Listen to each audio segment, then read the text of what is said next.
Labis-labis ang tuwa ng pamilyang ito ni Earl Royce nang makita sa listahan ng mga nakapasa sa National Competitive Examination ng DIWASE Philippine Science High School System o PSAI ang kanyang panganay na anak na si Elena Rebecca. Let's go! Si Elena at kanyang ina na si Tay hindi na napigilang maiyak pa. Isa lang naman si Elena sa higit 1,700 ng mga nakapasa sa National Competitive Examination ng DIWASE Philippine Science High School System. Mula yan sa higit 20,000 mga grade 6 students na kumuha ng exam sa buong Pilipinas. We've been praying, talagang pinapakalma na namin yung sarili namin kasi sobrang parang suntok sa buwan kasi ang daming kumuha ng exam and konti lang yung talaga maka-qualify, pero yun nga sobrang saya namin sobrang nakaka-proud. Very napaka sipag na estudyante kasi as mentioned ni Mami talagang ni-review ko si Elena. Pero every time na tatanungin ko na may homework ka ba? Ginawa ko na po sa school. So before siya umuwi, nagawa niya na yung mga homework. So in general studies, okay talaga siya, napakasipag, napakabait na bata. And even nung review, to be honest, hindi kami nag-review school. So sa bahay kami nag-review. And at times, siguro medyo mas strict ako. Hindi naman ako trained na teacher. Diba? Lalo na pag anak. Pero talagang nandun siya. Kumbaga, pinagtyagaan niya yung mga the way na nag-review kami. And super proud. Bukod sa libreng tuition, monthly stipend at living allowance na nakadepende sa socio-economic status ng isang mag-aaral, may iba pang benepisyong maaaring makuha ang isang PSAI scholar. And of course, free ang tuition po sa Philippine Science, free of loan of textbooks, and they have also uniform allowance for full scholars and then one-way na transportation allowance papunta sa Philippine Science High School. Plus, the dormitory accommodation is very cheap. 60 pesos per month. And ang bayad po ng electricity ay 20 pesos per appliance. So, ganun po kababa. And of course, they will have the opportunity to participate in national and international competitions.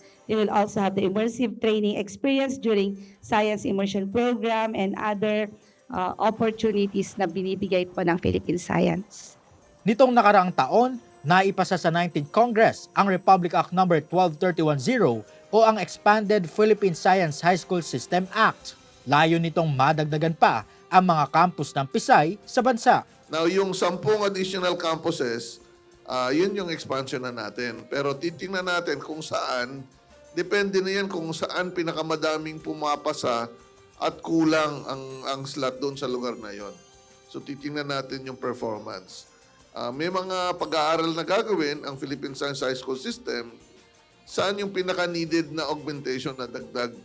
Kasi dati-rati, isang campus lang per region ang nakalagay sa batas. With the expansion, 10. So may mga regions na hindi magiging 2, no? So titingnan natin, i-prioritize kung ano mga region ang talagang maraming pumapasa, doon tayo maglalagay ng panibagong campus.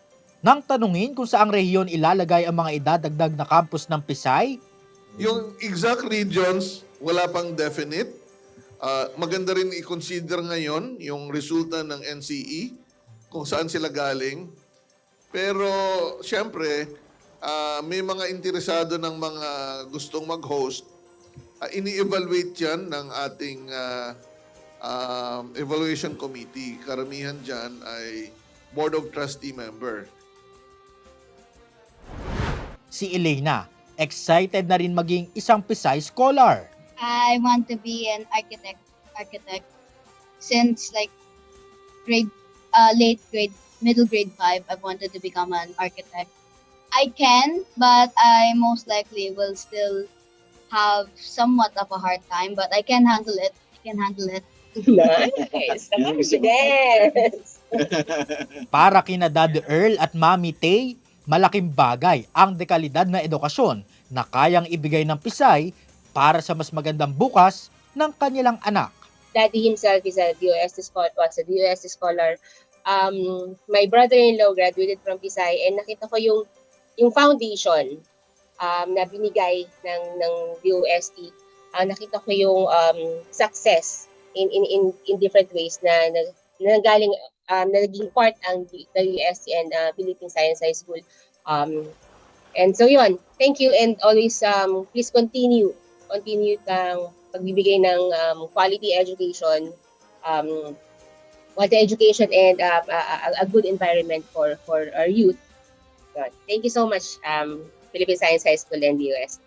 So yun, thank you very much. No, as mentioned by Mami, I was also a product of DOST scholarship. So yun, generations na natutulungan ng DOST. Ito na yung next generation ko, and hopefully for the rest of the generations then makultivate pa yung scientific mind of the Filipino. Kayang-kaya natin. Christian Karagayan para sa DOST Report